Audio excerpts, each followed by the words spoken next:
प्रश्न, यदि किसी एपी के तीसरे और नौवें पद क्रमशः 4 और -8 है तो इसका कौन सा पद शून्य होगा।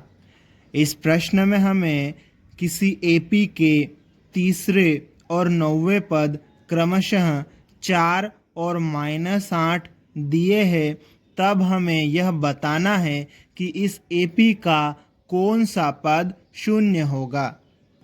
इस प्रश्न को हल करने के लिए हम लिखेंगे हल दिया है और उसके बाद में जो दिया है उन चीज़ों को हम यहाँ पर लिख लेंगे।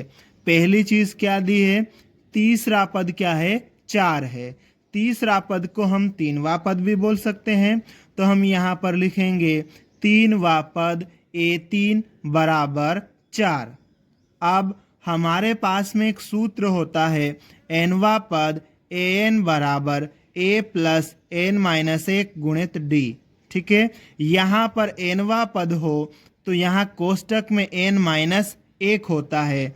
यहाँ 3वां पद दिया है तो कोष्टक के अंदर क्या हो जाएगा, 3 माइनस 1, तो यह हो जाएगा a प्लस 3 माइनस 1 गुणित d बराबर 4।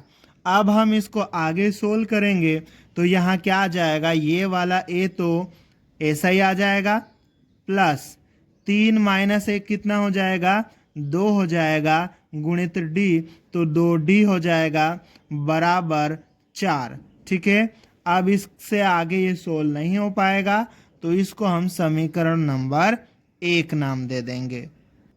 हमें एक और चीज़ यहाँ पर दिया है क्या, कि 9वां पद -8 है, तो हम यहाँ पर लिखेंगे 9वां पद a9 बराबर -8। ठीक है, nवां पद होता है तो इस कोष्टक के अंदर n माइनस 1 होता है। 9वां पद है तो क्या हो जाएगा, 9 माइनस 1। ठीक है, तो ये हो जाएगा a प्लस कोष्टक के अंदर 9 माइनस 1 गुणित d बराबर -8। ठीक है, अब इसको आगे सोल्व करेंगे तो ये a हमारे पास में वैसे ही आ जाएगा, प्लस 9 माइनस 1 कितना हो जाएगा, 8, और गुणित d तो ये 8d हो जाएगा और बराबर -8। ठीक है, ये भी आगे सोल्व नहीं हो पाएगा तो इसको हम समीकरण नंबर 2 नाम दे देंगे। ठीक है, इस प्रकार हमने प्रश्न की सहायता से 2 समीकरण, समीकरण 1 और समीकरण 2 हमने बना लिया है। अब इन दोनों समीकरणों को हम विलोपन विधि से हल करेंगे, और जब हम विलोपन विधि से हल करते हैं तो दोनों समीकरणों में से किसी एक चर को विलोपित करते हैं। ठीक है, और उस चर को विलोपित करने के लिए हम उसको सेम बनाते हैं। तो यहाँ दोनों समीकरणों में देखो, पहला वाला ये जो पद a लिखा हुआ है ये a दोनों जगह सेम है, तो हम इसको डायरेक्ट सोल्व कर लेंगे। ठीक है, इसके लिए हमने लिख लिया है अब समीकरण 1 और समीकरण 2 से, और उसके बाद में हमने यहाँ पर दोनों समीकरणों को लिख लिया है। अब हमें क्या करना है, घटाना है। ठीक है, तो नीचे वाले समीकरण के चिन्ह बदल देंगे। ठीक है, ये प्लस का है तो माइनस का हो जाएगा, ये प्लस का है तो माइनस का हो जाएगा, और ये माइनस का है तो प्लस का हो जाएगा। ठीक है, ये प्लस का ये माइनस का दोनों घट जाएगा तो ये 0 हो जाएगा, तो इसको काट दो। ठीक है, अब 2d माइनस 8d कितना हो जाएगा, यहाँ पर -6d हो जाएगा, ये बराबर का चिन्ह। ठीक है, ये 4 प्लस का और 8 भी प्लस का कितना हो जाएगा, ये 12 हो जाएगा। ठीक है, यहाँ पर हमें d का मान निकालना है। d के साथ में -6 चिपका हुआ है, मतलब गुणा में है। अब बराबर के उधर भेजेंगे अपन तो ये 12 के बटे में आ जाएगा। ठीक है, तो ये हो जाएगा d बराबर 12 बटे -6। ठीक है, अब 12 में 6 से भाग लगाएंगे तो कितना आएगा, 2 आएगा, और ये 6 माइनस का है। ठीक है, तो इसलिए कितना आ जाएगा, -2। इस प्रकार से डी का मान कितना आ जाएगा -2।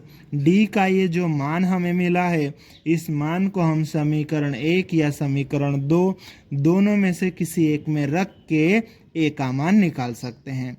समीकरण 1 थोड़ा सा हमें छोटा लग रहा है, तो डी का मान हम समीकरण 1 में रखेंगे। इसके लिए हम लिखेंगे डी का मान समीकरण 1 में रखने पर, और उसके बाद में समीकरण नंबर 1 को लिख लेंगे।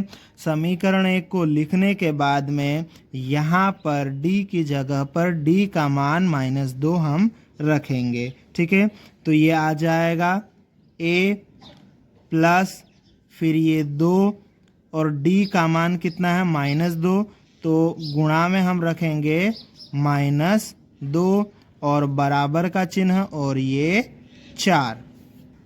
अब हम इसको आगे सोल्व कर लेते हैं। तो यहाँ पर ये क्या आएगा, ये आ जाएगा, फिर 2 का -2 से गुणा करेंगे तो कितना आ जाएगा -4 आ जाएगा। ये बराबर का चिन्ह, बराबर के उधर कितना है 4। ठीक है, फिर ये a लिखेंगे हम, ये बराबर का चिन्ह और ये 4 लिख लेंगे।